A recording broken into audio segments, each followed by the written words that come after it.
नमस्कार दोस्तों, फिर से एक बार ऑनलाइन क्लासेज में आपका स्वागत है।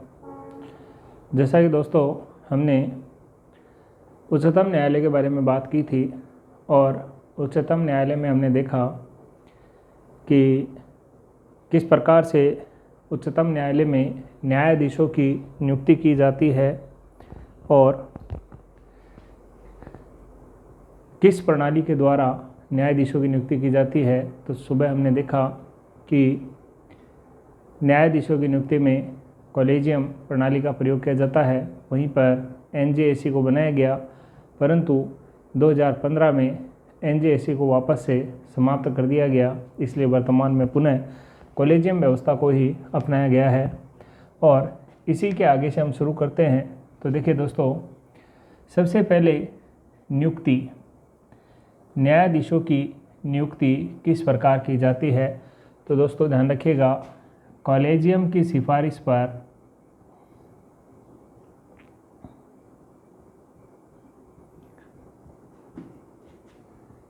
राष्ट्रपति द्वारा की जाती है। कॉलेजियम की सिफारिश पर राष्ट्रपति द्वारा न्यायाधीशों की नियुक्ति की जाती है। फिर देखिए, हम बात करें शपथ की, तो न्यायाधीशों को शपथ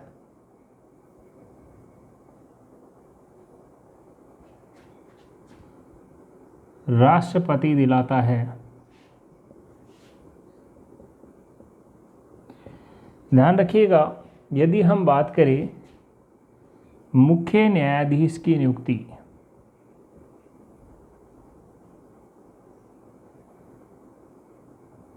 मुख्य न्यायाधीश की नियुक्ति, तो ध्यान रखिएगा उच्चतम न्यायालय के न्यायाधीशों में से ही वरिष्ठता के आधार पर मुख्य न्यायाधीश की नियुक्ति की जाती है। तो ध्यान रखिएगा, उच्चतम न्यायालय के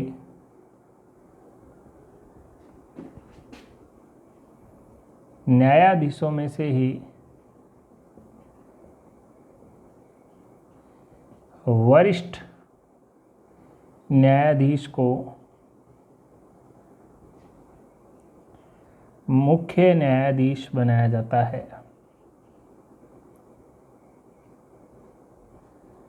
ध्यान रखिएगा, जो भी वरिष्ठ न्यायाधीश होगा उसे यहाँ पर मुख्य न्यायाधीश के पद पर नियुक्त करते हैं।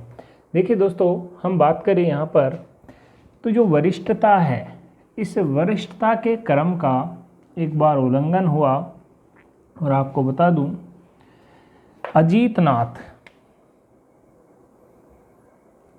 नाथ ऐसे मुख्य न्यायाधीश बने जो वरिष्ठता के उल्लंघन को करने के पश्चात मुख्य न्यायाधीश बनाए गए। तो थोड़ा सा डेटा है, ये ज़रा ध्यान रखिएगा।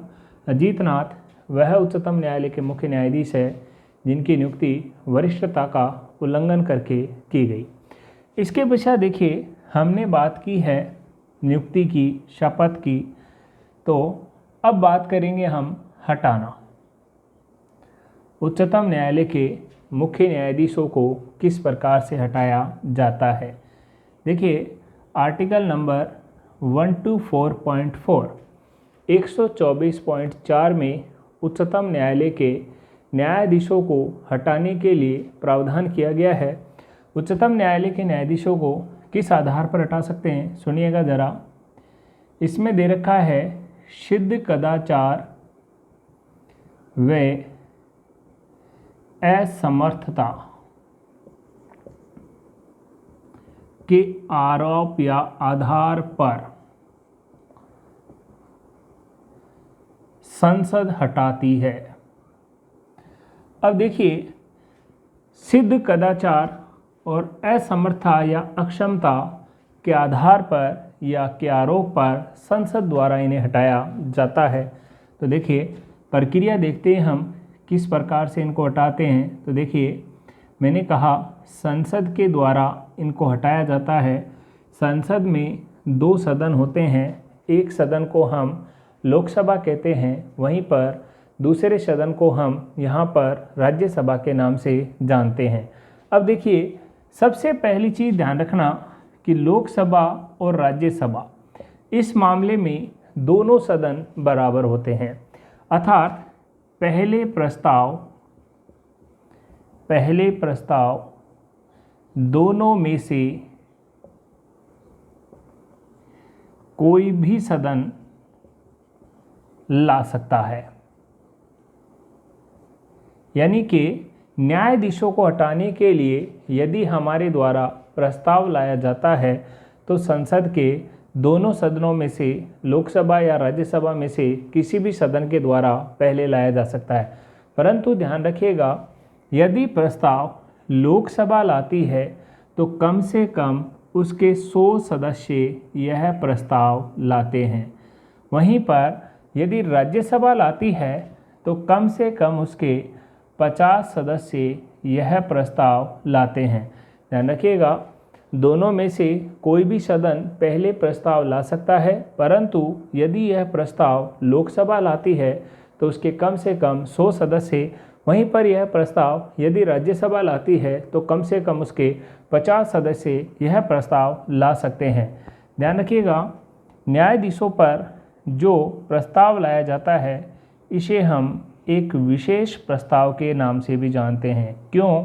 क्योंकि सुनिएगा, क्योंकि यह प्रस्ताव एक ऐसा प्रस्ताव होता है जो संसद के जिस सत्र में आता है उसी सत्र में दोनों सदनों द्वारा पारित होना अनिवार्य है, अन्यथा यह प्रस्ताव समाप्त हो जाता है।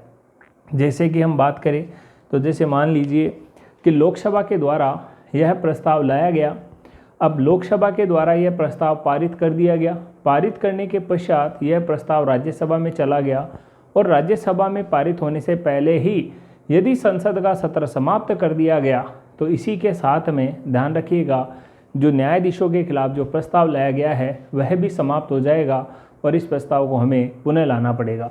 तो इस प्रकार ध्यान रखिएगा, न्यायाधीशों के खिलाफ जो प्रस्ताव लाया जाता है इसे एक विशेष प्रस्ताव के नाम से भी जानते हैं। देखिए, अब हमें मानते हैं कि माना सबसे पहले प्रस्ताव लोकसभा ला रही है, तो ध्यान रखिए लोकसभा ला रही है तो उसके कम से कम कितने सदस्य प्रस्ताव लाएंगे? 100 सदस्य। अब लोकसभा लाने के पश्चात यदि लोकसभा ने अपने उपस्थित और मतदान में भाग लेने वालों के 2/3 बहुमत से यदि प्रस्ताव को पारित कर दिया, ध्यान रखिएगा, यदि लोकसभा सबसे पहले प्रस्ताव ला रही है और लोकसभा ने अपने उपस्थित और मतदान में भाग लेने वालों के 2/3 बहुमत से यदि इस प्रस्ताव को पारित कर दिया तो यह प्रस्ताव राज्यसभा में चला जाता है। राज्यसभा यहाँ पर न्यायाधीशों पर जो आरोप लगाया गया है उस आरोप की यहाँ पर जांच करवाती है।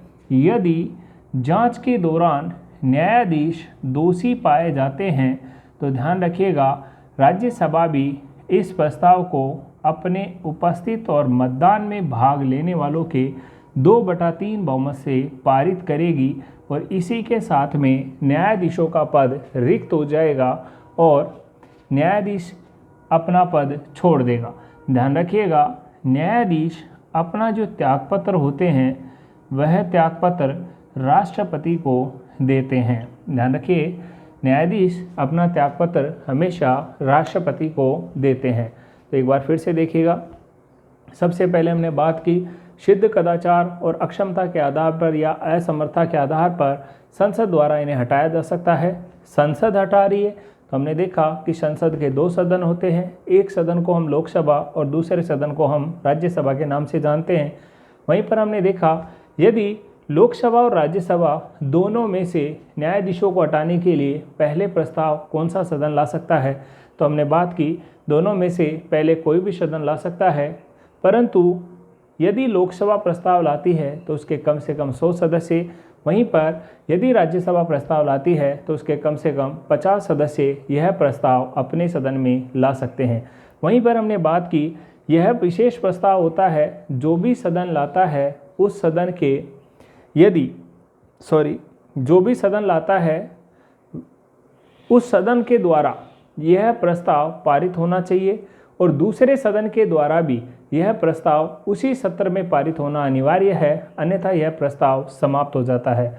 देखा हमने कि माना प्रस्ताव लोकसभा ला रही है और उसे यदि उपस्थित और मतदान में भाग लेने वालों के 2/3 बहुमत से पारित कर देती है तो प्रस्ताव दूसरे सदन में चला जाता है। दूसरा सदन भी यहाँ पर जांच करवाता है।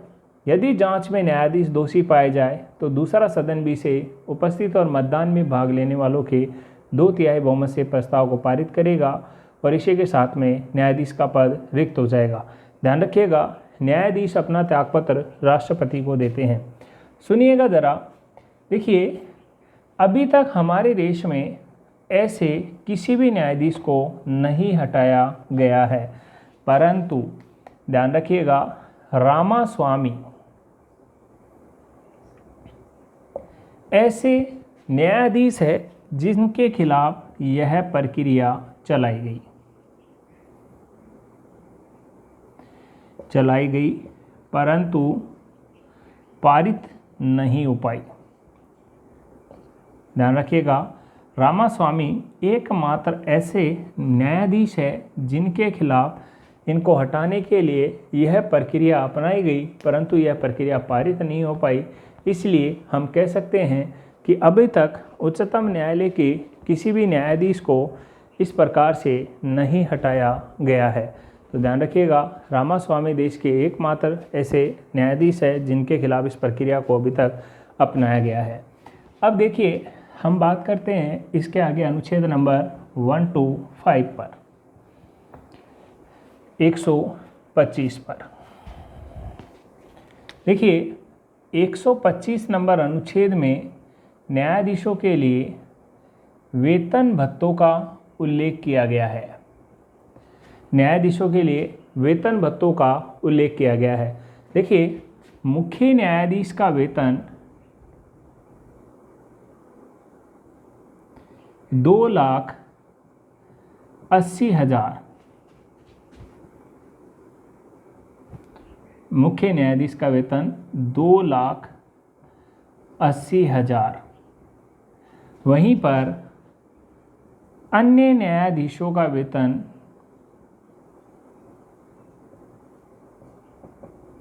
2,50,000 रुपया महीने दिए जाता है। ध्यान रखिएगा, यह न्यायाधीशों का नवीनतम वेतन है वर्तमान में, जो मुख्य न्यायाधीश को 2,80,000 रुपये, वहीं पर अन्य न्यायाधीशों को 2,50,000 रुपये वर्तमान में वेतन दिया जाता है।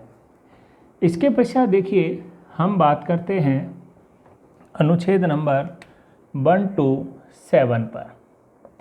देखिए 127 में क्या दे रखा है, 127 में उल्लेख मिलता है तदर्थ न्यायाधीशों का।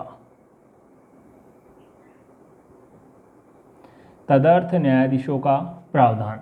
देखिए तदर्थ शब्द की अगर हम बात करें तो तदर्थ शब्द से तात्पर्य होते हैं अस्थायी।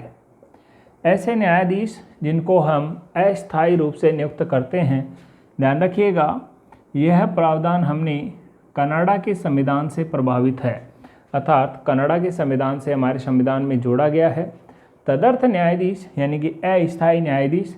देखिए जब यदि सुप्रीम कोर्ट या उच्चतम न्यायालय में गणपूर्ति का अभाव हो जाए, गणपूर्ति का अभाव हो तो मुख्य न्यायाधीश को हम सीजेआई के नाम से जानते हैं, चीफ जस्टिस ऑफ इंडिया।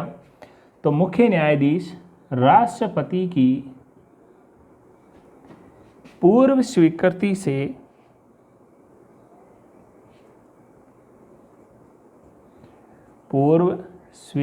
से तदर्थ न्यायाधीशों की नियुक्ति करता है।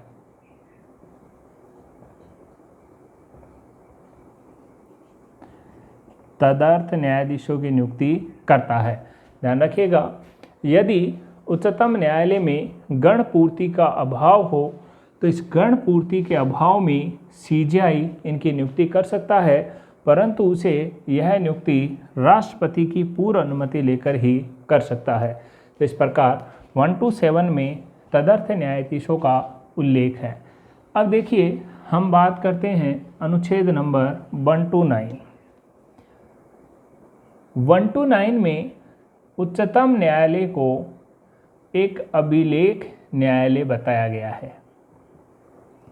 अर्थात हम कह सकते हैं कि उच्चतम न्यायालय एक अभिलेख न्यायालय है। ऐसा प्रावधान हमें संविधान के अनुच्छेद नंबर 129 से प्राप्त होता है। देखिए अभिलेख न्यायालय से क्या तात्पर्य है। सबसे पहले तो यह है, ध्यान रखिएगा, उच्चतम न्यायालय के निर्णय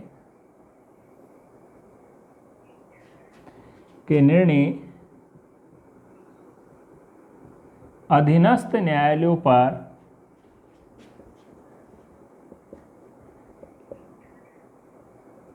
मान्य होंगे। ध्यान रखिएगा, सबसे पहली चीज़ तो ये ध्यान रखनी है इसमें कि उच्चतम न्यायालय के जो निर्णय होते हैं वह अधीनस्थ न्यायालयों पर भी मान्य होते हैं। दूसरा, उच्चतम न्यायालय के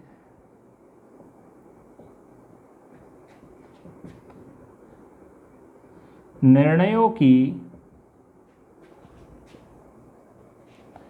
अवमानना नहीं की जा सकती है।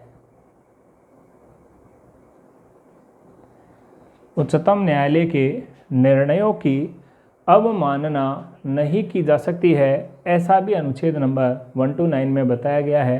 अर्थात सुप्रीम कोर्ट के निर्णय हाई कोर्ट के ऊपर मान्य होते हैं, वहीं पर उच्चतम न्यायालय द्वारा दिए गए निर्णय की कोई भी व्यक्ति अवमानना नहीं कर सकता। अर्थात उच्चतम न्यायालय के निर्णयों की हमें पालना करनी होती है। आगे देखिए दोस्तों, हमने एक अनुच्छेद बीच में छोड़ दिया, थोड़ा सा उस पर भी अध्ययन करेंगे, सुनिएगा ज़रा। अनुच्छेद है 128। देखिए 128 में क्या दिया गया है। इसमें बताया गया है आवश्यकता पड़ने पर मुख्य न्यायाधीश,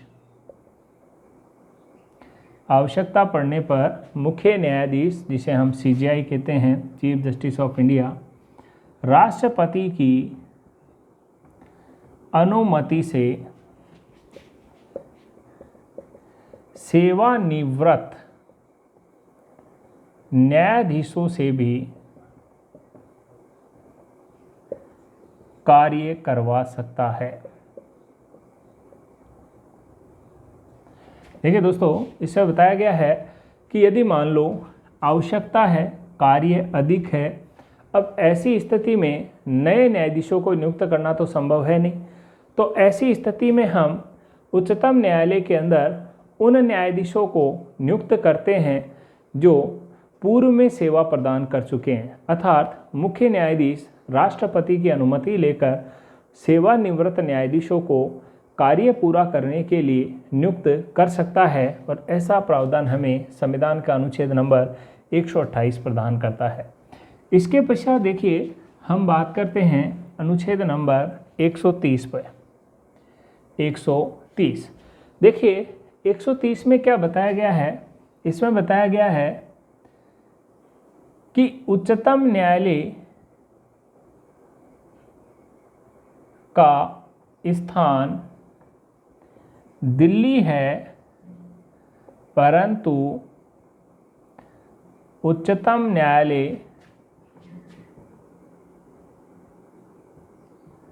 राष्ट्रपति की पूर्व अनुमति से अन्य स्थान पर भी सुनवाई कर सकता है। ध्यान रखिएगा कि मुख्यालय तो इसका दिल्ली में है, परंतु यदि उच्चतम न्यायालय चाहे, न्यायाधीश चाहे, तो राष्ट्रपति की पूर्व अनुमति लेकर अन्य स्थान पर भी यहाँ पर सुनवाई कर सकता है। ऐसा प्रावधान संविधान के अनुच्छेद नंबर 131 में बताया गया है। अब देखिए दोस्तों, हम बात करते हैं उच्चतम न्यायालय के क्षेत्राधिकार की या उसकी शक्तियों की। उच्चतम न्यायालय का क्षेत्राधिकार, या हम कह सकते हैं शक्तियाँ। देखिए, क्षेत्राधिकार या शक्तियों की बात करें तो हम इसे पहले भाग में लेते हैं, इसमें प्रारंभिक क्षेत्राधिकार।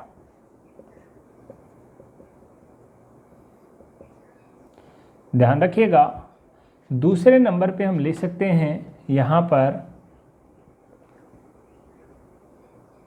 अपीलीय क्षेत्राधिकार। यहाँ पर ले सकते हैं हम न्यायिक निर्णयों में परिवर्तन।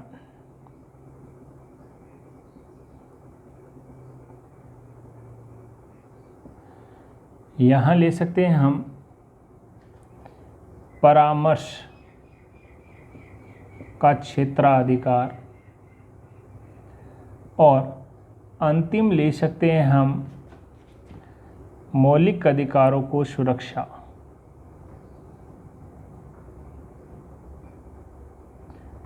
देखिए, हम बात करें तो सबसे पहले प्रारंभिक क्षेत्राधिकार की बात करेंगे, और प्रारंभिक क्षेत्राधिकार का उल्लेख अनुच्छेद नंबर 131 में किया गया है।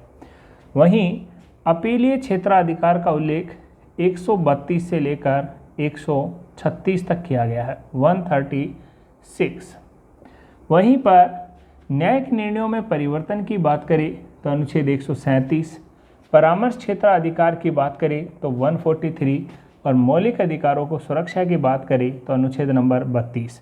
तो देखिए, सबसे पहले प्रारंभिक क्षेत्राधिकार, इससे तात्पर्य है ऐसे निर्णय जो केंद्र व राज्य के हो या राज्य व राज्य के हो, अर्थात दो राज्यों के मध्य के विवादों का जो निदान होता है वह प्रारंभिक क्षेत्राधिकार के तहत होता है और उच्चतम न्यायालय इसका निर्णय करता है। वहीं पर इसमें दीवानी व फौजदारी मुकदमों को हम यहाँ पर शामिल कर सकते हैं, दीवानी मामलों को और फौजदारी मामलों को। तो देखिए, सबसे पहले प्रारंभिक क्षेत्राधिकार आर्टिकल 131 में आता है, इसमें हम केंद्र राज्य और राज्य के मध्य के विवादों को। वहीं पर अपीलीय क्षेत्राधिकार, इसमें हम यहाँ पर दीवानी और फौजदारी मुकदमों को शामिल करेंगे। 137 में न्यायिक निर्णयों में परिवर्तन की बात की गई है। न्यायिक निर्णयों में अगर परिवर्तन की हम बात करें तो परिवर्तन से तात्पर्य है कि उच्चतम न्यायालय अपने द्वारा दिए गए निर्णयों में आवश्यकता के अनुसार परिवर्तन कर सकता है। परामर्श के क्षेत्राधिकार की हम बात करें तो इसका अध्ययन हम पहले कर चुके हैं। राष्ट्रपति के चैप्टर में हमने बताया था कि किसी सारवान प्रश्न के ऊपर उच्चतम न्यायालय चाहे तो राष्ट्रपति को परामर्श दे सकता है। वहीं पर हमने मौलिक अधिकारों की सुरक्षा की बात की, तो मौलिक अधिकारों को सुरक्षा के संबंध में अनुच्छेद नंबर 32 के तहत उच्चतम न्यायालय 5 प्रकार के लेख जारी करता है, जिसके अंदर बंदी प्रत्यक्षीकरण, परमादेश, प्रतिषेध, उत्प्रेषण और अधिकार प्रच्छा, इस प्रकार से यह 5 लेख जारी करता है और उनके माध्यम से मौलिक अधिकारों को सुरक्षा प्रदान करता है। इस प्रकार दोस्तों, हमने यहाँ पर उच्चतम न्यायालय के कार्य व शक्तियाँ या उसके क्षेत्राधिकार की बात की है। अब देखिए दोस्तों, कुछ बिंदु और हैं जो आपको तथ्य के रूप में याद रखने होंगे।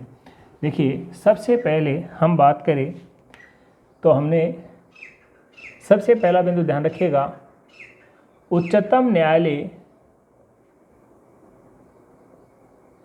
में निर्णय बहुमत से लिए जाते हैं। एक व्यक्ति का फैसला नहीं होता है, यहाँ पर एक बेंच का गठन होता है, उस बेंच के माध्यम से बहुमत से निर्णय दिया जाता है। दूसरा ध्यान रखिएगा, उच्चतम न्यायालय की कार्यवाही खुली कार्यवाही होती है, अर्थात यहाँ पर गुप्त कार्रवाई या गुप्त प्रणाली को नहीं अपनाया गया है, यहाँ पर पारदर्शिता को दिखाया गया है। थर्ड बिंदु ध्यान रखिएगा, उच्चतम न्यायालय की आधिकारिक भाषा अंग्रेजी होती है, अर्थात जो कार्य प्रणाली होती है वह अंग्रेजी में होती है। इसी के साथ देखिए दोस्तों, अगले बिंदु की बात करें, उच्चतम न्यायालय के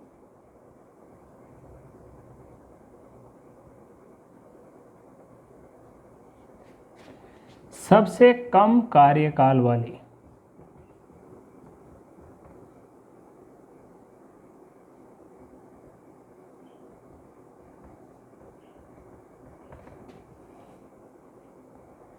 मुख्य न्यायाधीश,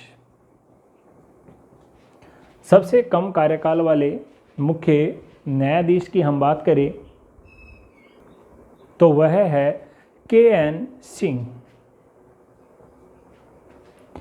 KN सिंह। वहीं पर हम बात करें उच्चतम